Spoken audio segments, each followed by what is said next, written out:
नमस्कार मित्रों। जैसा कि आप सभी जानते हैं कि विश्व भारती न्यास के माध्यम से हम राष्ट्र की सभ्यता संस्कृति को पुनर्स्थापित करने के संदर्भ में एक छोटा सा प्रयास कर रहे हैं। तो उसी प्रकल्प के साथ ही हमने कुछ वर्षों से राष्ट्रीय कैलेंडर को प्रिंट करा करके वितरित करने का कार्य अपने हाथों में लिया है। तो इसमें सामान्य रूप से एक जो समस्या आ रही है बार बार, जो अक्सर सभी के प्रश्न रहते हैं कि इसे किस तरह से प्रयोग में लाया जाए और इसे कैसे देखा जाए। तो हालांकि संसाधनों की सीमितता के कारण इसे विस्तृत रूप में हम इसे कभी प्रिंट नहीं करवा पाए हैं अभी तक। तो आज हम आपको बताते हैं कि जो इस वर्ष का जो राष्ट्रीय कैलेंडर है और यदि आप तक ये कैलेंडर पहुंचा है तो इसे कैसे देखा जाए, कैसे इसे प्रयोग में लाया जाए, ये हम आपको संक्षिप्त रूप से थोड़ा सा बताएंगे। तो आपको जो दिख रहा है ये कैलेंडर, ये नेशनल वर्ष जो 1942 चल रहा है वर्तमान में, और साथ ही हमने इस पर जो चतुर्युगी काल गणना की व्यवस्था है कलयुग 51-22 तो वो भी लिखा हुआ है। साथ में हमने इस जो सृष्टि का जो संवत है वो भी साथ में लिख दिया है जानकारी के लिए। ये तो है वर्ष के संदर्भ में, ये राष्ट्रीय वर्ष है 1942।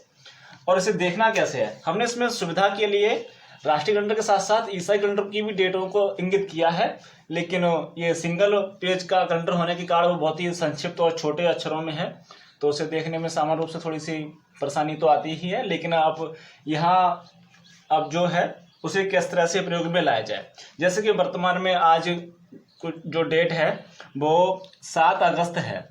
तो 7 अगस्त की डेट को हम राष्ट्रीय कैलेंडर में देखेंगे तो उसे कैसे देखना है, तो आप यहाँ पर जो श्रावण मास चल रहा है उसमें जुलाई और अगस्त लिखा हुआ है। तो इसका अर्थ यह है कि श्रावण मास जो है राष्ट्रीय कैलेंडर का, उसमें जुलाई और अगस्त 2 महीने इसमें ईसाई कैलेंडर के आते हैं। तो ये 23 जुलाई से प्रारंभ हुआ है। नीचे आप इसे देख पा रहे हैं कि जो रेड में लिखा हुआ है ये ईसाई कैलेंडर की डेट लिखी हुई है, जो रेड वाली है, जो सामान्य रूप से सभी लोग व्यवहार में प्रयोग करते हैं। तो ये 23 जुलाई से प्रारंभ हुआ है। तो 23 जुलाई की जो डेट होगी वो 31 जुलाई तक जाएगी। तो यहाँ जो रेड वाली है उसे हम देखेंगे कि 31 जुलाई तक ये यहाँ तक जाती है। तो अगस्त का महीना यहाँ से अगली डेट से जहाँ 1 आएगा वहां से प्रारंभ होगा। तो अब हमें देखना है कि 7 तारीख जब अगस्त की है तो 7 तारीख को राष्ट्रीय कैलेंडर की कौन सी डेट होगी।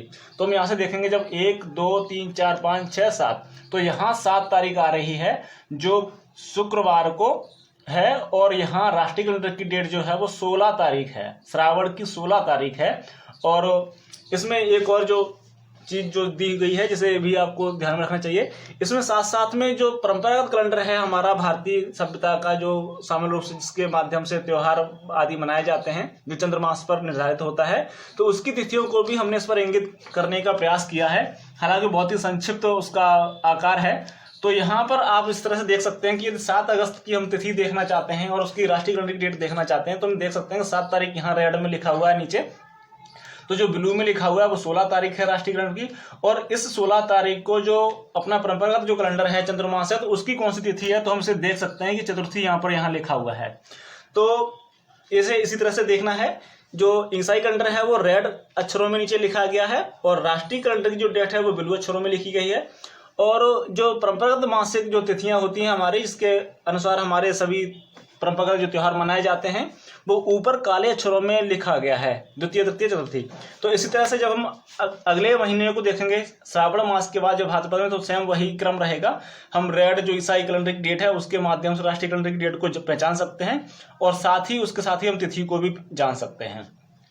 हालांकि थोड़ा संक्षिप्त है तो थोड़ा सा इसे देखने में परेशानी होती है, लेकिन आप इसे थोड़ा सा ध्यान देंगे तो इसे समझ जाएंगे। इसे देखना बहुत ही सरल और आसान है।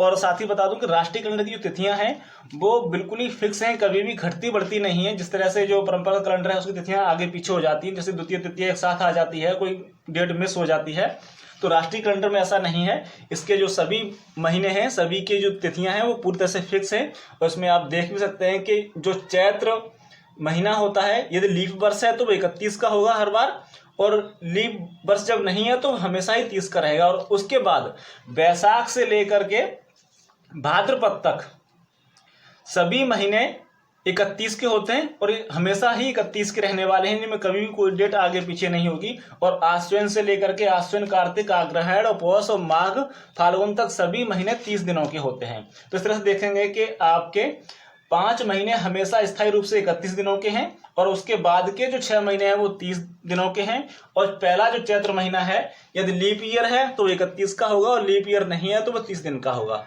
तो ये बहुत ही सरल है प्रयोग में और इसकी कानूनी वैधता के संदर्भ में हम आपको पहले ही बता ही चुके हैं कि इसका प्रयोग पूरी तरह से कानूनी रूप से वैध है, सरकारी कैलेंडर है। आप इसका प्रयोग बिना इस ईसाई कैलेंडर के प्रयोग के आप हर जगह कहीं भी कर सकते हैं। तो ये है हमारा राष्ट्रीय कैलेंडर।